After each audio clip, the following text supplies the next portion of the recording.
told my CFO my dad wanted to become an ESOP.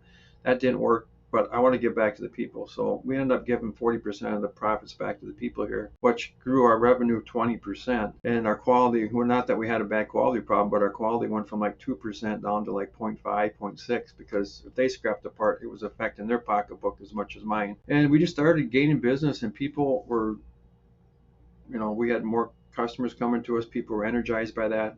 Then my people that work here for me became my best recruiters.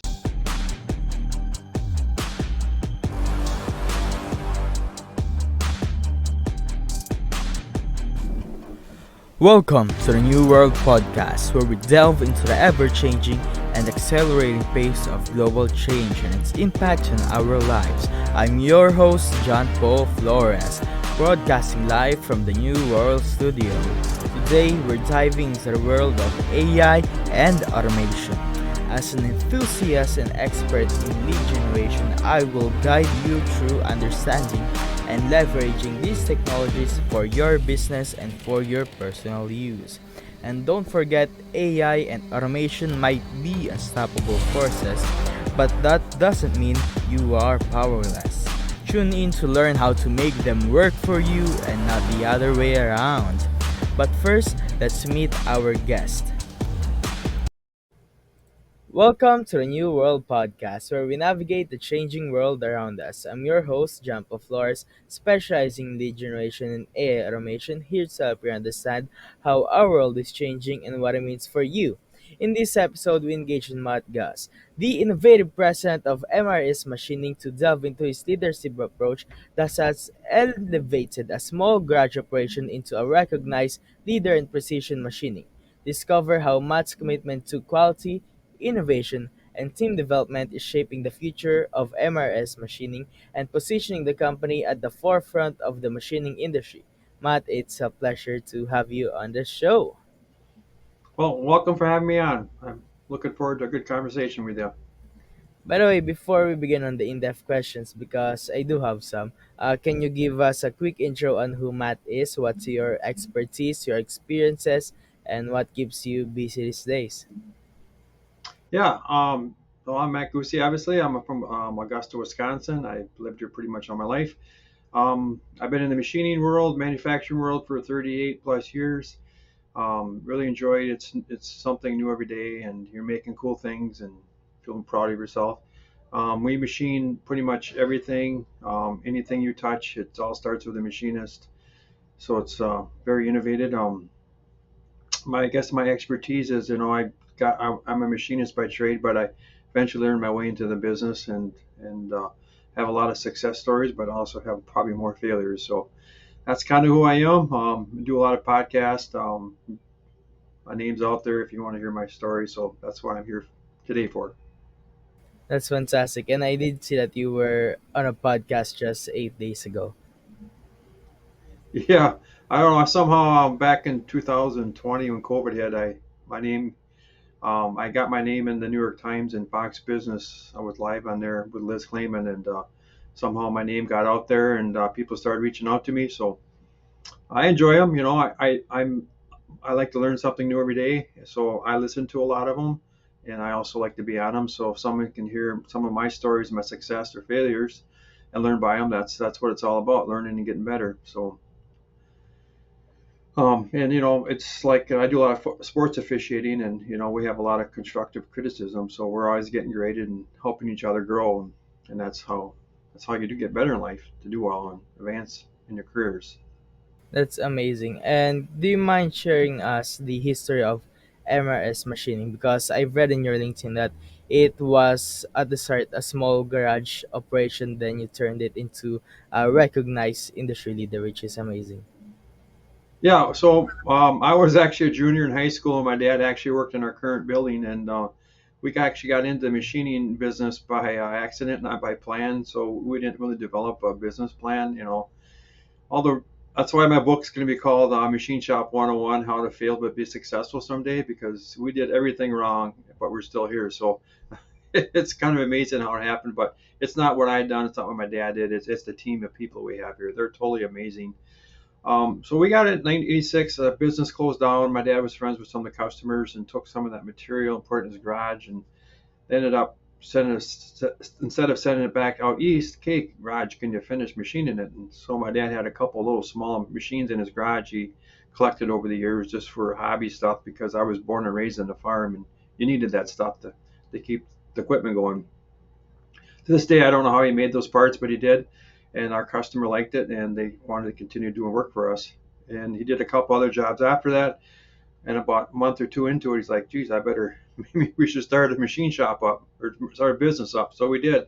And back then it was government work related. So women owned was kind of a big thing. And that's where the MRS machining comes from. Um, Being a woman owned, my dad wanted to stick the missus out there to be kind of more recognized for it.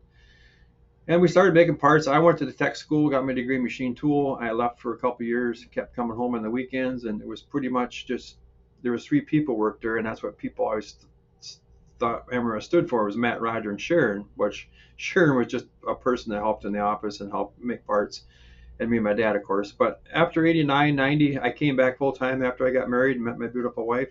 We just celebrated our 35th wedding anniversary, so we're doing well. I just one day I just asked my dad, hey, where are we going with MRS? And my dad said, hey, I want to stay small. I'm happy where we're at. At that time I'm 21, and oh, Dad, I want to grow it. Oh, I'll back you. Okay, so we started knocking on some doors. I've had more doors closed. We didn't have cell phones. We didn't have internet. That was not even heard of yet. So it was basically get a number, pick up the phone, and do the cold calling thing. And well, if I did get somebody fond to listen to me, I'd go visit them, and they'd see how young I was. And like, well, I can't trust you with precision machine parts. You're just a kid. You don't know what you're doing. And so I had to deal with that. And it probably took me, I would probably say 500,000 calls. And finally one day I got a break, and it so happens that about 2 days later, my dad got a break. And so we went from very small to something, we had to hire like 5 people, got a couple of government contracts. And we're still in my dad's garage of 1,500 square feet. So my mom wanted us out because, my dad wasn't leaving work. And I lived away from the shop, so I was a couple miles away. So we found a building downtown. We moved in there. We ended up hiring 10 people. We started running 2 shifts down there, and it was a cluttered mess. And we ended up getting a government contract to make some bomb parts for the Desert Storm War. And the government guy came in there, the Army, and he said, you're not going to make these parts in here. You have 30 days to either get a new building, find some new equipment, or we're going to pull the contract. Well, we kind of put our eggs in one basket. So we move fast, and that's one thing. I do a lot of things in threes, and I guess I go back to when I get to the high schools and stuff. We think big, start small, move fast, and so that's kind of the philosophy we used. And we came in, we got approved, we were making a lot of parts. Then we started hiring, we got more business, we started hiring, and then we got up to about 30, 35 people. Moved into another building, still have that building today. And then 99, it was about 99, we were up there, and that's when all your computers, that's when the internet started coming around, and everybody was your computers are gonna crash, and had that fear going on. So then I knew I had to do something with business. Where I always thought, well, if the checkbook's black, you're doing good. If it's in the red, you're doing bad. So ended up joining the peer group. That was wonderful for me. It's then I finally figured out what income statements were, balance sheets were, learned a little bit about the banking, and then my dad in the backside was learning from that. And then he started having health condition issues, so he pretty much just handled the office and started going from there. Am I talking too much, or I got a gift of gab, by the way, so just let me know. No, I actually love your story because you've achieved this much success by sheer focus and doing the thing that you love. Yeah. So anyways, 9/11 hit, and that was a depressing area. And then I was in my peer group during that time, and we all had to come up with a goal. And I said, well, my goal is going to be, we got through it, and my goal is going to be to get through a recession. And they all looked at me, kind of laughed. And so I laid out a plan. You got to have a goal without a plan. It's called failure. So we kept growing, got in the oil and gas business, and then 2007, 2008 hit, and then everything went south. And I just rolled out my plan, and I started following it, and we managed to get through it. We didn't lay nobody off. We kept everybody employed. We just took voluntary layoffs, and everybody worked 32 to 40 hours during that time. Um, right before all this hit, we got voted a top 10 machine shop by American Machinist magazine. So that gave us some more recognition, and of course I ended up gaining a little business from that.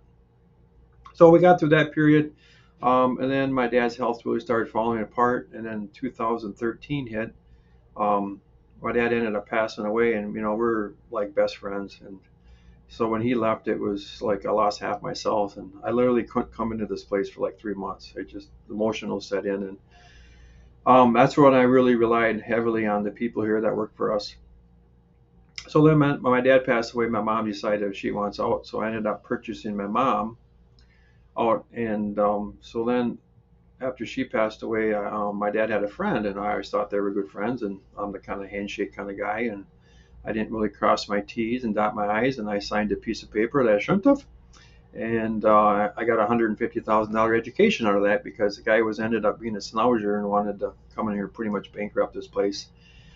So I ended up, have to deal with that. And at that time, I got smart and hired a part-time CFO who's still here today and has done wonders for me.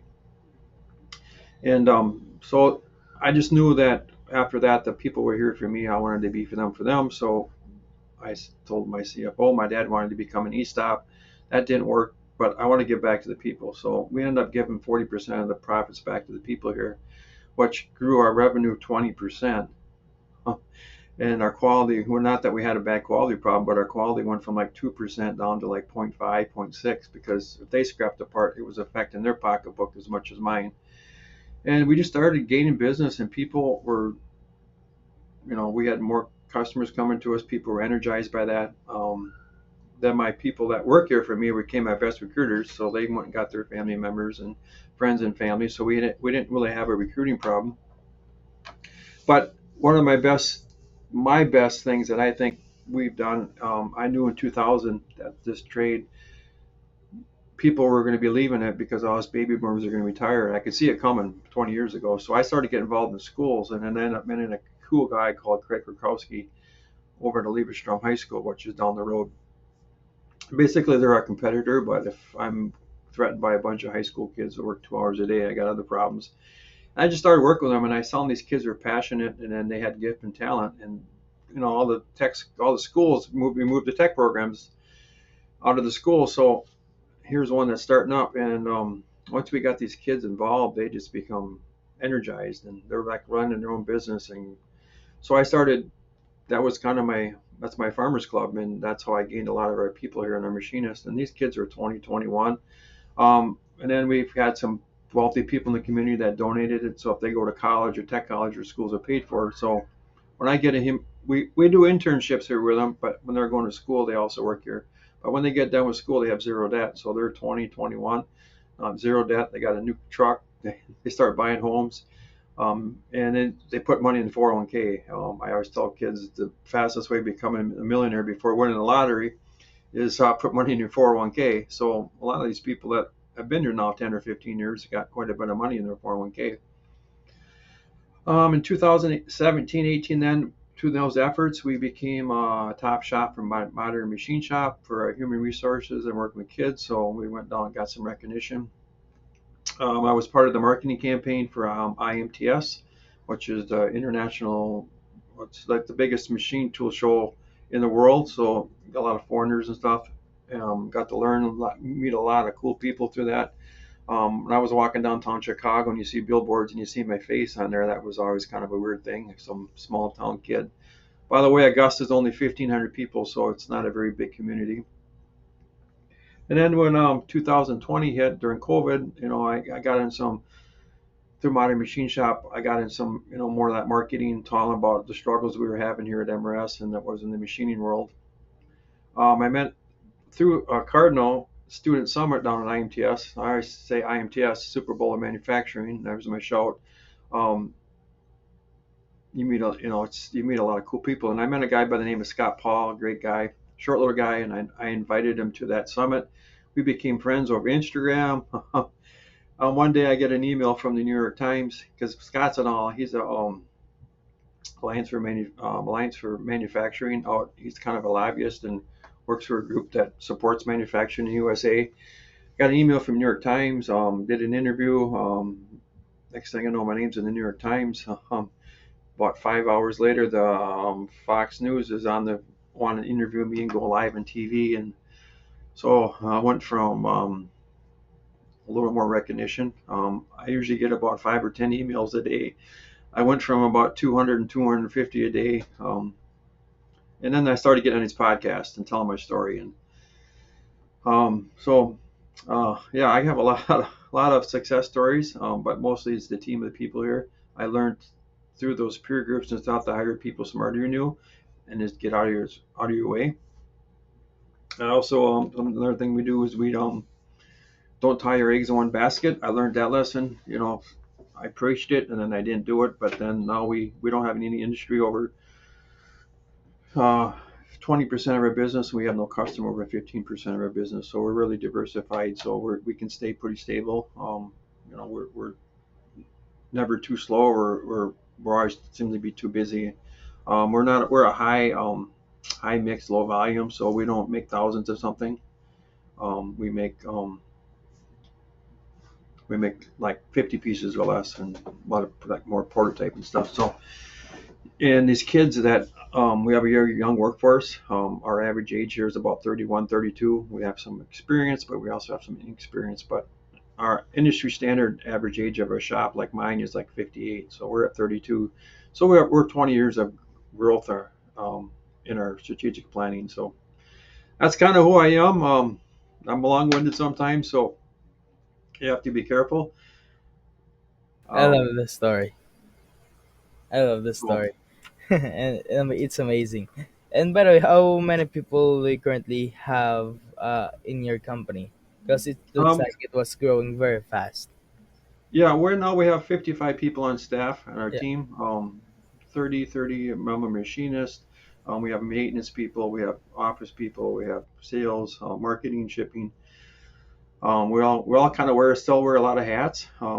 That's the biggest thing is being, you got to have a backup for every position. I guess I learned that when I started buying machine tools. If you bought one, you better be buying two.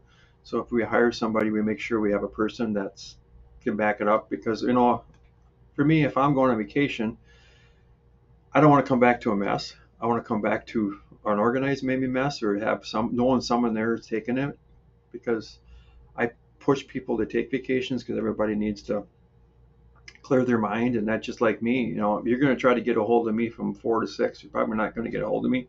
That's kind of my time. I go out, right. I'm a cyclist. I go out and do a lot of cycling, but it clears my mind so I can become a better person. Try to be, fit and stay healthy so I can lead people when there's a problem and be a good leader. That's what I want to be. By the way, you mentioned the importance of not putting all your eggs in one basket. Can you tell us why that's the case, especially with your Well, experience?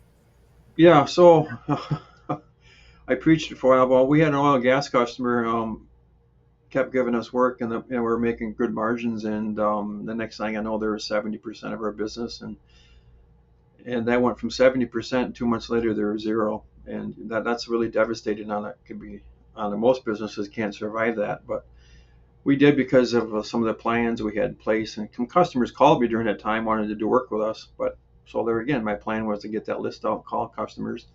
But it's not healthy because if you're in like, let's just say you're in automotive. Automotive can be feast or famine. You can make a, and it's very low profit. It's not a lot of profit margin in automotive. But if automotive is all your business and you get like something like COVID hitting or a downturn, no one's buying cars. Well, no, you have nothing. And you're so focused on high volume, taking seconds out of parts. Where like us, we're not so worried about taking seconds or minutes out of parts. We're just thinking about getting the part done. And we're learning new things every day. We're being innovated. We're always trying to get better. New technology coming in. So yeah, so that's why you're diversified. You got to be diversified in all markets because everything goes up and down. But the three you really want to be in is communications, uh, food, and medical. And we dabble in all three of them. Them are the three keys that seem to be steady Eddie, and then we just build other ones around that. That's amazing. And after 38 years of being a machinist, Do you still love it, and how did you fell in love with it? Well, actually, I miss it Yeah. because these guys are smarter than me. I go out in the weekends and play around and keep the roughs polished off a little bit. Nothing difficult, but I just for me to go out there and run a machine is more detrimental than to do the things where help people along the way that are having problems or want someone's advice. I'm better at that now.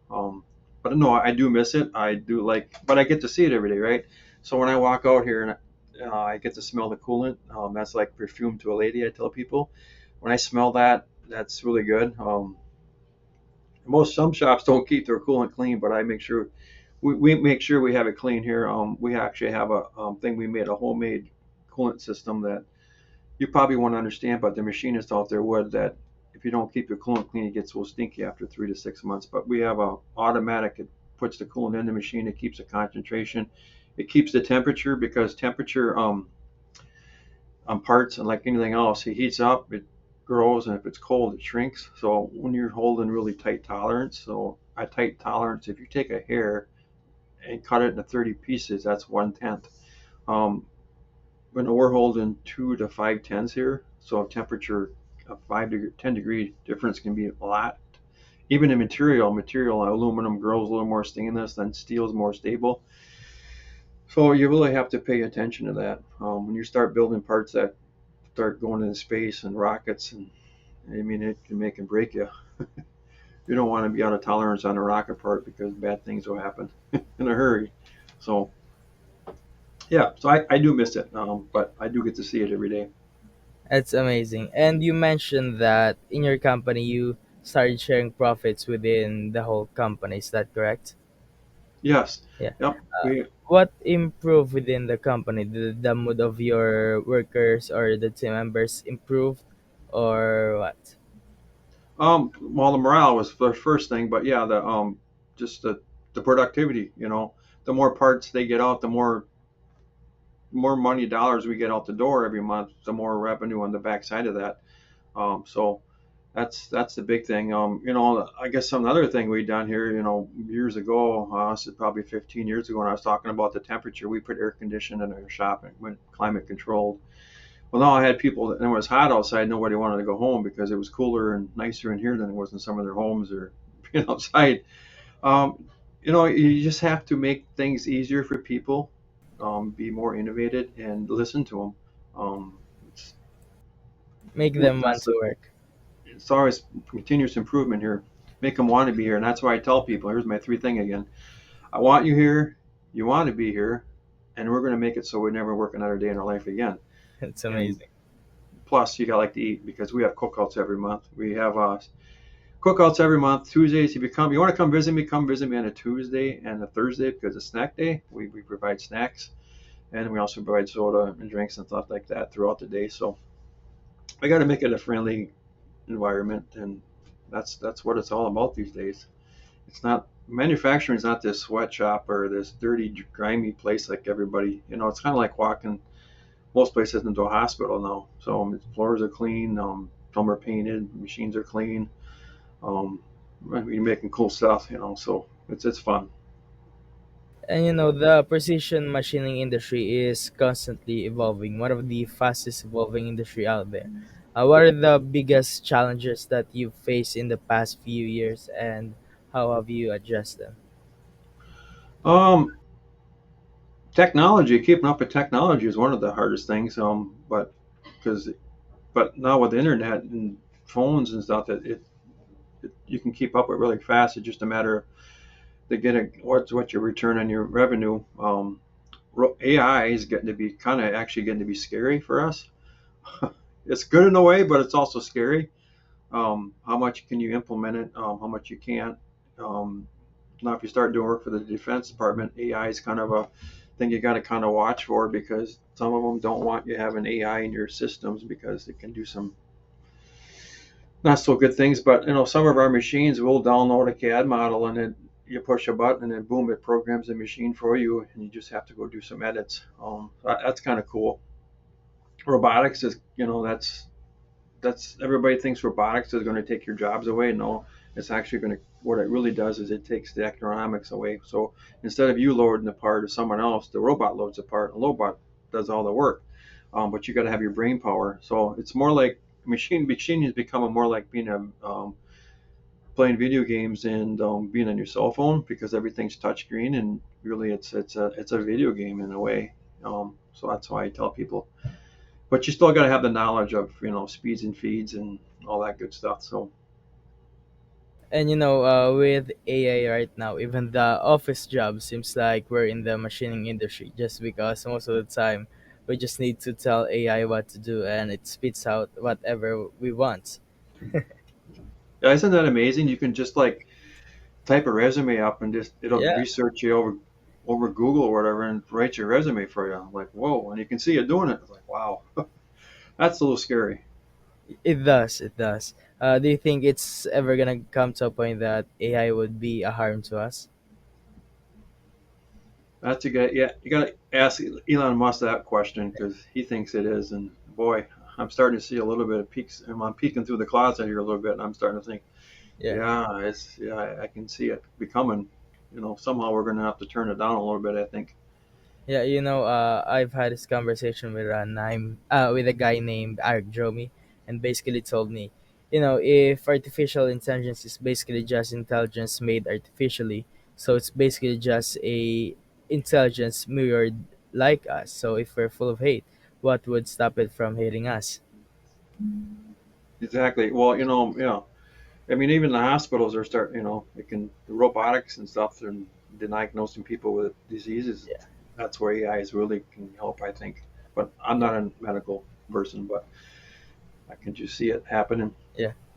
And what part of your work do you see AI is popping up a lot? Um,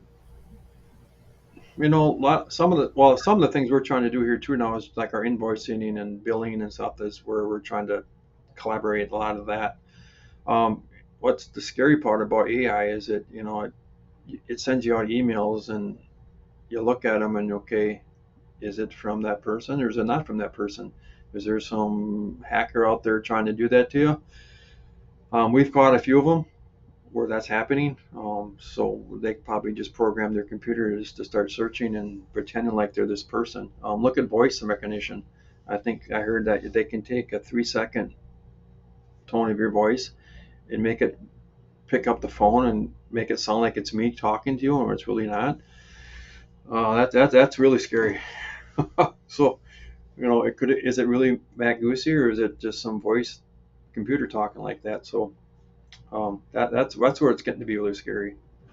Yeah, they're scary. I've tried implementing something like that for the person answering my phone. So basically, I just downloaded my podcast voice and implemented it to the software, and it got it perfectly. It's scary. Real scary. Yeah. Actually, I've heard stories from our IT people that Yeah. that would scare us. So Yeah, and even the face, they can clone it, and they can make it look like you're the one talking, and even put your voice on it. yeah, maybe I'll make it look longer. Get me some more hair. Yeah. And by the way, looking ahead, what is your vision for the future of MRS machining? Well, I got I'm at that stage now where I have to do some strategic planning. I'm 56 years old now, and it's you start thinking a little bit about it. What we're going to do, and the direction we're going to go. So that's always a fun. Who's going to be the next leader. I have a bunch of great people here that can take this place over, and you know, so I have some family members. I have a son who's still working here, so that's kind of what we're doing. Trying to keep up, technology. You have to keep that going.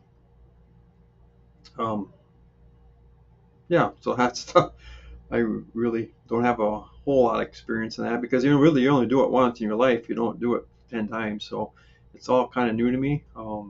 So we have quarterly. We figure to try to we have come up with a plan. We have a 3-year plan. We have a 5-year plan.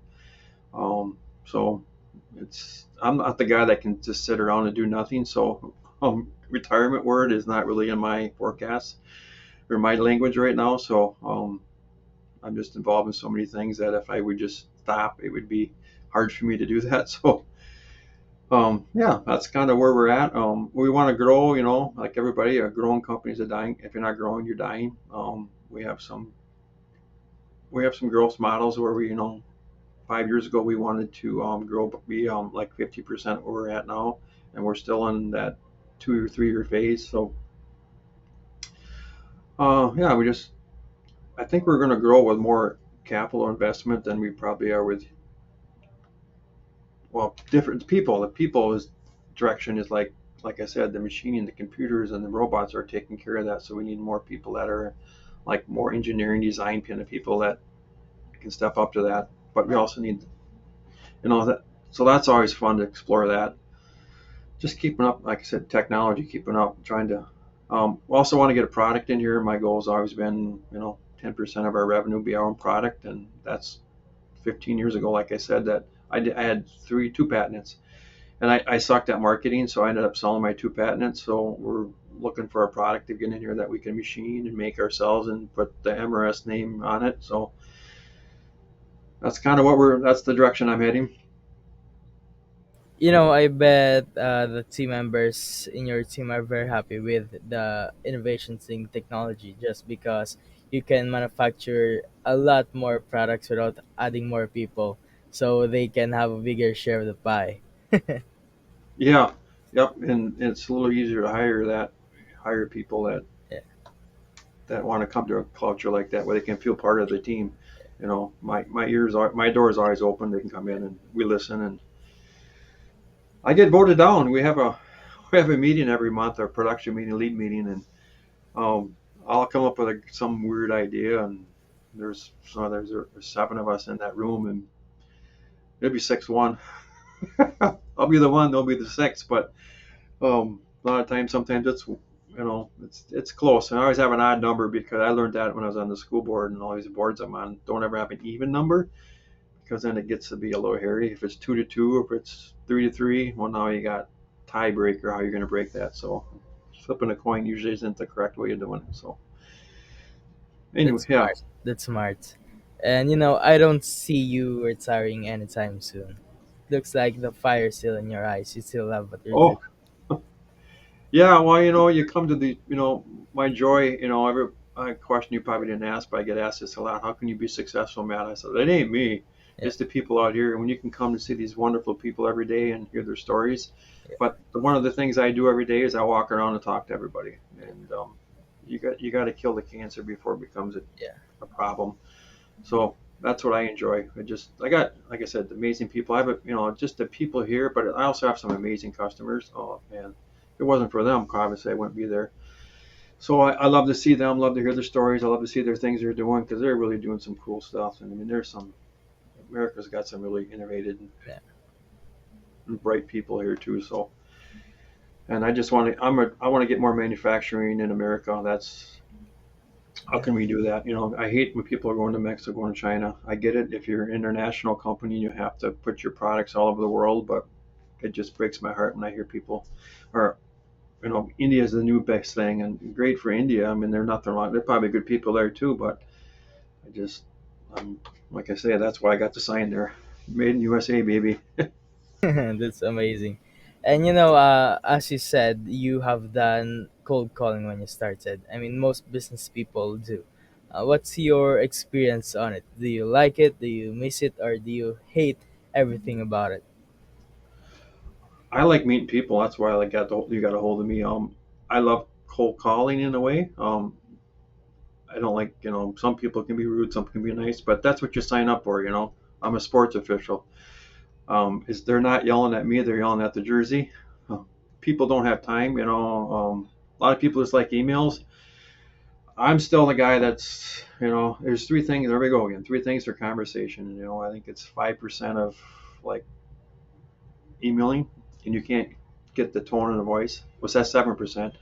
20% is, I get my statistic wrong, it's like kind of picking up the phone and talking, but 70% is like Zoom calls, kind of, but meeting face to face.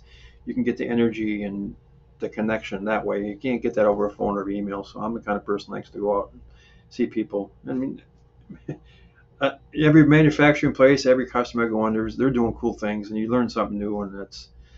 I wish I could do more of that, and just it seems like I got people here that do that, and that's the part I miss. So,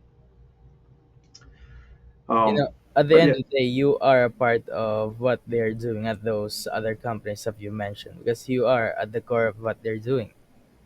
yeah. Well, I learned from things, when I used to do it. I get, don't get mad if you know, door gets slammed in your face. Just pick up and move forward. Don't look back.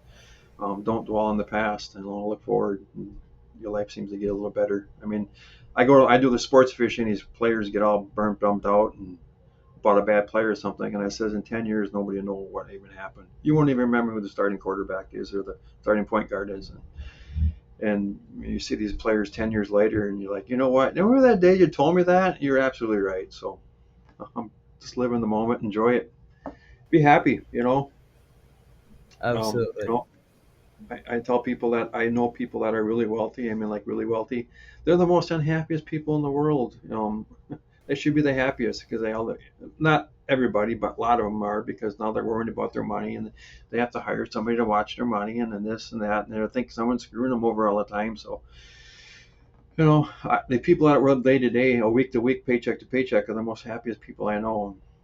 So, Absolutely. Those top level CEOs, they are working 24/7. exactly. And they're Yeah. not doing the 4 to 6, I call it the 4 to 6. They need 2 hours of their time to clear their mind and exercise and eat right. And so, And I think it goes to the part where they fell in love so much with their work that at this point they are addicted to it. Can't yeah, get away exactly. from it. Yeah, it's a Yeah, trap. But some yeah, people like it. yeah.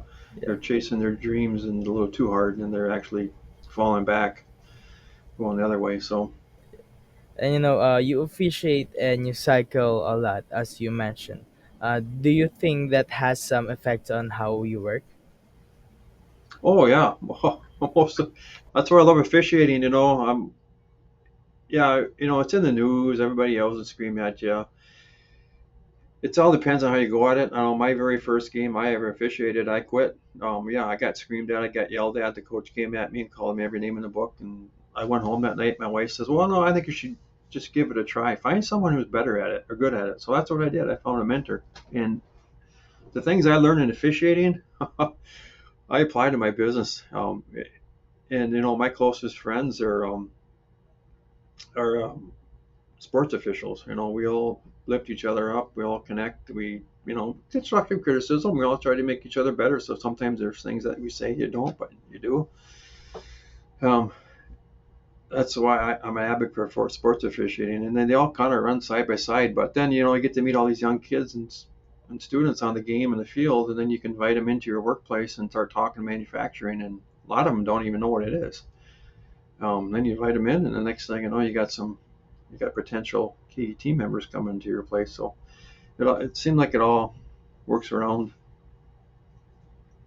That's what I like about being a part of clubs or organization. It allows you to try different things that you would not try on your work because of the risk that it involves. But what you learn from it, you could absolutely use in the way you work. Oh yeah, getting in front of a crowd of a couple thousand people, and it'll build your confidence. It'll make you feel a little more important, and when you have to go talk to 5 of your team members, it's like you're not scared. It's 5 people compared to a couple thousand. So yeah, just it's takes a lot of time. We just don't show Yeah. up. It's a lot behind the scenes. That the officiating the game's the easy part. It's the testing and the rule knowledge and all that. And whenever I call my perfect game, I'll be retiring. So, um, got a ways to go before that, because I miss a lot of calls. It's we're human. We make mistakes.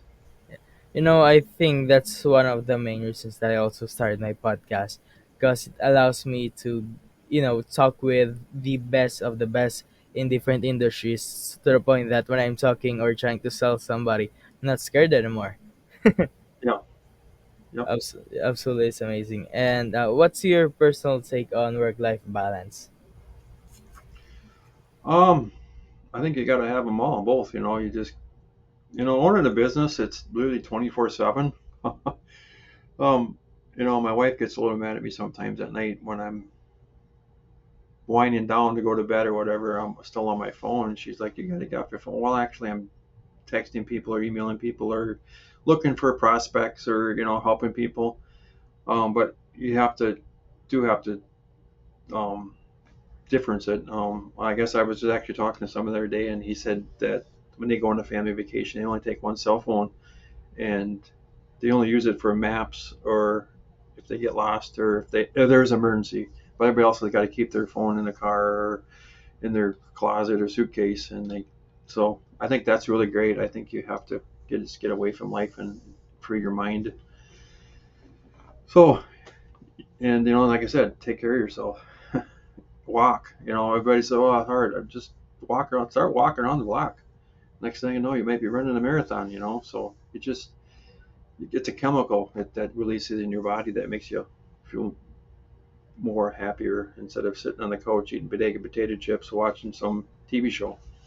So, Where do you see the industry, the machining industry in the US going in the future? Because there's a lot of companies that are going to maybe China or India because sometimes their labor is cheaper. What's your take on it?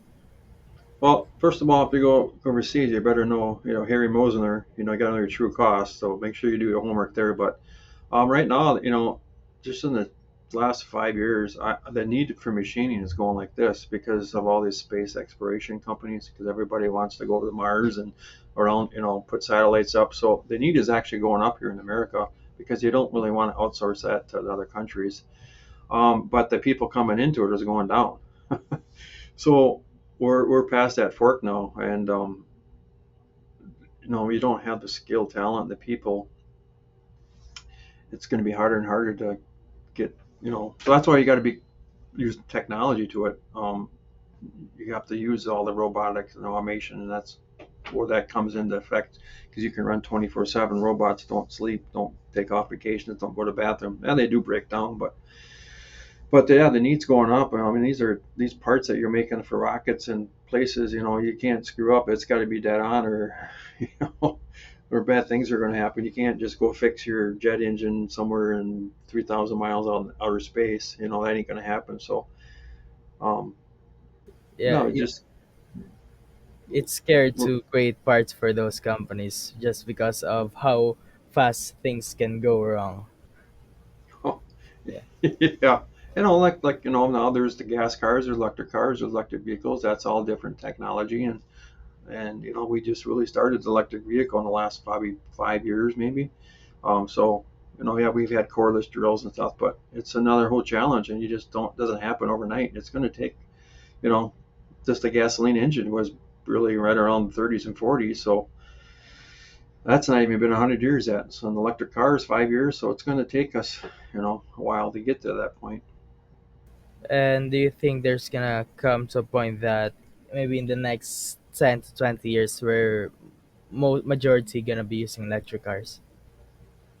I think in the right circumstances, like if I lived in town, electric vehicle makes sense. You only going 5, 10 miles, 20. Where I live, when it's 20 and 30 below and the wind's snow deep and you got to go 100 miles or 200 miles, electric, right now that doesn't really make a whole lot of sense because you can't even find a place to charge a car. So I think there's going to be a best of both worlds, and people get all bent out of shape over, oil and gas. Well, people don't realize 70 or 80% of oil and gas is like plastics are made from oil and gas, lubricants. There's so much that beyond petroleum that people don't realize. It's just not putting gas and oil in your car. That's I mean, it's a majority of it, but there's all the like I say plastics. People don't understand that. Yeah. So Even medicines use petrol. exactly. Yeah, a lot of So things. dig a little deeper in your research before you just Yeah. say, hey, quit drilling. In America, we have, like I said, we have more resources here because we're in the oil and gas business here for quite a few years. So I got to know a lot of people in it. There's more oil reserve here than there is in probably Saudi Arabia, and we could be the world's number one oil country if we wanted to be. I'm not trying to get political, but we have a lot of there's a lot of resources here. So, And do you have a ton of clients in the space exploration companies? do I have a plan or just? Uh, do you see that there's a surge of new clients from the space exploration Oh, companies? yeah, yeah. It started with one, and then they all kind of leave one company. I ain't gonna say names, but then they all start these little ones, and I mean they're popping up everywhere. It seems like not so much. The Midwest. There isn't a whole lot of it around here. It's all mostly on the West Coast, and now starting in Texas, southern part of the state. There's a lot of aerospace, but not so much up here in Wisconsin, which I'm trying to hopefully change that a little bit. But yeah, there's a lot of getting a lot more demand for that kind of work. We can't remember that 3D printing starting to take off too, which is it going to take away machining? No, but what it's going to do is we can make part, we can print things that you can never machine or forge or cast. So that's another new technology that's coming in that it's really cool. Different, Additive. different machine for different uses. Yep. Yeah. We're not into that. I don't know if someday we'll get into it. We do have 3D printer here, and mostly what we do for 3D printing is make our fixtures. Um, and then we also for checking our parts, we make fixtures and replacement parts. Something breaks, we can 3D print it real quick. So that's kind of what we use it for. So yeah, then you got additive manufacturing, which is really I'm more of a fan of that, where you can take a piece of like cold roll steel, but then you can add some really exotic material to it, print it on there, just that area you need it. I think that's cool. Instead of going in and welding it in there, you can actually do it on the machine. So that's really cool. You've mentioned that, I mean, you have been widely successful in your career. Who have been your mentors throughout your career that you think had the biggest influence on that? Yeah, mentors is key. I used to get a mentor, but the mentors I found myself were the ones that I always like. Oh, they always told me what I wanted to hear. One day I finally realized, you got to find a mentor that tells you what you don't want to hear, um, so you learn from it.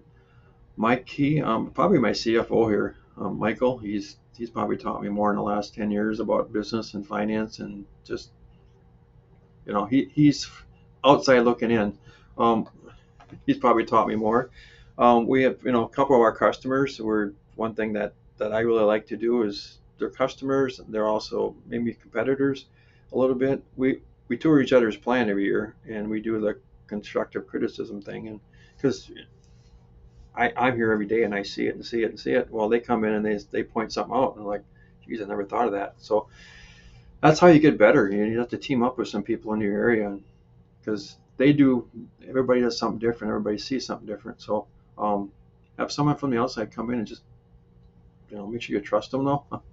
But, you know, because they always see things and I see things and I suggest things. And I actually got myself in trouble one day for doing it. And they asked me a question, and I always say, my dad always told me, if you don't ask the question if you don't like the answer. So they asked the question, and I gave them the answer, and they didn't like the answer, so they got a little bit mad at me, and I didn't hear from them for about 3 months, and all of a sudden I got a phone call. Hey Matt, can you come over? And it's like, well, I thought you're kind of upset with me. Well, we'll talk about that when you get here. So, anyways, they took me out for a steak dinner and thanked me because I was absolutely right because they were heading down the wrong path. They were had an area that was really disorganized, and I said, if you don't get it cleaned up, you're going to be out of business in that area. So they said I was dead on. So actually, I felt good, like I did something right that day. So that And do you have any advice for anyone who might be interested in entering the machining industry? yeah, I tell people, I like to go speak to people, get them interested. Go, kids in high school, the time is to learn, make your decisions then. Go job shadow. Uh, So don't go into college and sign up for a career that you never even stepped foot in the building or explored it just because a counselor came in and said, "Oh, that sounds kind of cool." But go explore everything, explore anywhere from medical to manufacturing to everything in between, and just get a feel for it. Get it what it's like. when we bring people in here, I go to bring them in here. We give them a tour, and then I give them a gift box. I give them a shirt, candy bar, and a little card. And if they go home and they talk to their parents, bring their parents in. And we hire people. We bring both spouses in. I want to make sure that they're comfortable.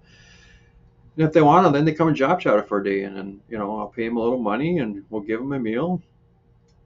And if they like it, then we start talking about employment opportunities. But just like I say, I didn't marry my wife the next day. I met her today, and I didn't marry her tomorrow. So take it slow, but just take your time. And if you're going to change your career, do the same thing. You know, just because your buddy is a truck driver doesn't mean you're going to actually like the truck driver. Hop in the truck with them, travel around for a week with it, and see what it's like, and get a better understanding. And since we're nearing the end of the podcast, do you have any advice on life? Yeah.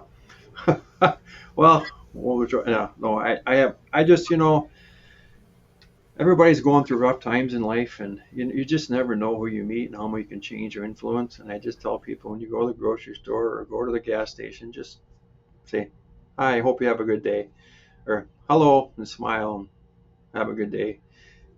You don't know what that's going to change someone's life. Just give them hope. I have bad days and good days too, and I'm not perfect, and I make a lot of mistakes. But some days when I just go to a grocery store and I see a, a person smile and wave at me, it changed my life. It just changes my day and changes my outlook for that day. So just do it once and see what happens. I always say, if you're nice to somebody, you'll get 10 times the reward in return. One of my things me and my wife do once in a while, we'll go to a restaurant and we'll see a couple or somebody sitting. You can just tell they're stressed out. So I make sure I pay for their meal. Just something little. Um, that's just who I am. I got that from my dad. If I see a veteran, I'll pay for their meal. It's a little bit that I can do for them now, is what they did for us, is something that is much more rewarding, because it wouldn't be a free country if they didn't do what they did. So yeah, just try to be happy. Tie your shoes. Think of, when you get up in the morning, you put your shoes on, think of something happy. Think something positive. If you think of something positive, you'll have a positive day. If you think of something negative, I guarantee you'll have a negative day. So that's That, my words of wisdom in a couple minutes. that's amazing. I love it. Do you have any book recommendations for anyone? Um, Boy, I'm not really much of a book. I'm more of an article type of person. Not really off the top of my head. There's a few books I do read, but I Yeah. can't remember the names of them off the top of my head. So I listen to podcasts. Yeah. So find a podcast, and then kind Well, of go. do you have any podcast recommendations? Oh boy, there's all kinds of them out there. I'm more into manufacturing related. So oh man, there's a ton of them. Just type up manufacturing, or just type. What you should do is just Google Matt Guse podcast and find the other ones I've been on, and then just start following them guys, because them are the ones I'm on. They're like, there are some really good ones, and I'm about this high compared to some of the people that we had on there. So yeah, just do that. It's amazing. And last question: do you have any exciting news or announcement that is about your company that you would like, some of us to know? No, nothing really. I guess we got another robot going now, so we just got that up and going here last week, here this week. So that's exciting news for us. Getting ready to our team's getting ready to go down to the IMTS show to learn new things and bring back more information. So that's about the local news, anyways. And we're having our company picnic in a week or so. So, That's amazing. And where can people find you? um, you know, Google my name, Matt Guse. You can find me on LinkedIn, Matt Guse. That's Yeah. Guse. You can pronounce it Matt Guse, who loves Lucy. Um, you can, yeah, that's, you can, MRS Machining. So MRS Machining, you got to put a co.com, and that'll be our website. And then you can contact me through there too. So